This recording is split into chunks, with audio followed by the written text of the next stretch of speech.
Olá, a Comissão de Constituição e Justiça aqui do Senado Federal aprovou em caráter terminativo um projeto de lei que altera o Estatuto da Criança e do Adolescente e passa a tratar como criminoso a pessoa que vender bebida alcoólica ou outras substâncias que gerem dependência química a menores de 18 anos de idade. Quem conversa conosco sobre o assunto é justamente o autor da matéria, o senador Humberto Costa. Senador, muito obrigada pela sua presença aqui no nosso programa. O seu projeto, ele já termina com um problema, se isso é uma infração ou se isso é um crime, né? Já começa definindo o que é crime mesmo, essa situação. Na verdade, o Estatuto da Criança e do Adolescente define claramente que é proibida a venda de bebida alcoólica a jovens menores de 18 anos. No entanto, nem havia uma definição de penas para quem descumprisse essa determinação da lei e havia uma falta de entendimento sobre se era um crime ou uma contravenção. E agora, com essa nossa proposta, nós colocamos claramente que se trata de um crime que é passível de punição até mesmo com a prisão e colocando isso no Estatuto da Criança e do Adolescente. Prisão e multa. Prisão e multa, a depender da gravidade do caso. E bebida e outras substâncias que gerem dependência, não é só a bebida alcoólica, não? Exatamente. Qualquer tipo de substância que venha a ser vendida a um jovem menor de 18 anos e que possa provocar algum tipo de dependência química, se enquadra também nessa proibição. Senador, falando em dependência química, esse é um assunto que gera polêmica. Como tratar um dependente químico? O Senado aprovou na Comissão de Assuntos Sociais e está indo para a Comissão de Direitos Humanos um projeto que prevê a internação compulsória. O senhor já avisou que esse é um tema que precisa ser bem debatido e pretende se manifestar na Comissão de Direitos Humanos sobre o assunto, não é isso? Eu inclusive vou tentar, se for possível, ser o relator dessa matéria. A nossa preocupação é que nós não podemos colocar algo que nós queremos que seja um tratamento de saúde numa lei que trata da definição criminal da questão da utilização das drogas.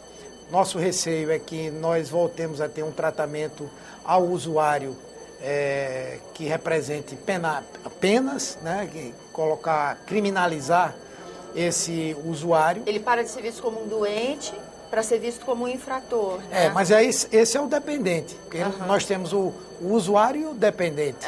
O usuário é alguém que faz uso de uma quantidade pequena, esporadicamente, e o dependente é aquele que realmente tem uma predisposição para a dependência química e que essa predisposição se manifestou. Então, ele depende da droga. Mesmo assim, ele não deve ser caracterizado como um criminoso, desde que ele não cometa nenhum crime. Sim. Então, esses temas é que estão permeando esse debate. E o debate sobre internação compulsória precisa ser clarificado. Até porque coisas que estão sendo feitas hoje, como chegar numa rua onde há vários dependentes e pega aquele pessoal e obriga a internação, não é uma forma adequada, inclusive de acordo com a legislação que nós temos em torno da saúde mental. E o senhor, como médico, também tem muito a acrescentar a esse debate, né? Porque esse tratamento também não pode ser assim padronizado para todo mundo. Exatamente, essa é uma outra questão. Nós temos que, se de fato vai haver a internação compulsória, isso precisa ser muito bem regulamentado, precisa ser garantido que cada pessoa que venha a ser internada ela de fato tenha uma justificativa para isso. Essa justificativa só pode ser feita por profissionais especializados nessa área e com uma definição do juiz, não é? Mas mesmo assim, o próprio tema internação compulsória, ele é muito polêmico, ele gera muitas divisões do ponto de vista daqueles que trabalham com saúde mental. Senador, agora falando dessa possibilidade de internação compulsória, o senhor é autor de um requerimento que gerou a instalação de uma comissão temporária que já está trabalhando no sentido de sugerir novos financiamentos para a saúde no Brasil, para a saúde pública. O nosso sistema de saúde, ele teria condições de arcar com esse trabalho, esse atendimento a esse dependente químico? Sim, até porque não é a alternativa da internação não é a única forma de tratamento. Uhum. Pelo contrário, nós temos o atendimento ambulatorial, nós temos o tratamento medicamentoso, nós temos o tratamento em grupo, enfim, são várias alternativas que o próprio SUS já oferece por intermédio dos centros de atenção psicossocial, especialmente os de álcool e drogas, não é?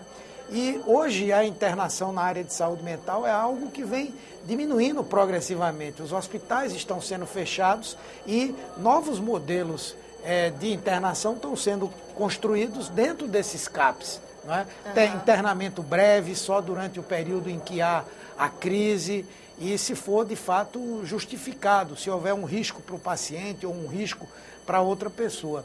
Então, eu diria que mesmo que isso fosse aprovado, o SUS teria condições, sim. Teria condições, porque isso tudo demanda mão de obra qualificada, profissionais especializados. Onera o sistema de saúde de alguma forma, né? Onera, mas hoje já a estrutura existente e os investimentos que estão sendo feitos agora pelo governo da presidenta Dilma também vão no sentido de ampliar essa rede de atenção à saúde mental. Agora, voltando ao nosso tema inicial aqui da conversa, o projeto de sua autoria que tipifica como crime a venda de bebida e outros produtos que gerem dependência química a menores de 18 anos. Ele foi aprovado terminativamente na Comissão de Constituição e Justiça do Senado. Qual é a tramitação agora? O que falta para esse projeto realmente alterar o Estatuto? Ele agora vai para a Câmara dos Deputados e lá vai tramitar pelas comissões que regimentalmente estiverem definidas, né? Nós esperamos, na medida em que ele é um projeto que eu acho que não há muita divergência, a nossa expectativa é de que a Câmara volte brevemente. Tá certo, senador. Muito obrigada pela sua presença aqui no nosso programa. A você que nos acompanha, obrigada pela atenção.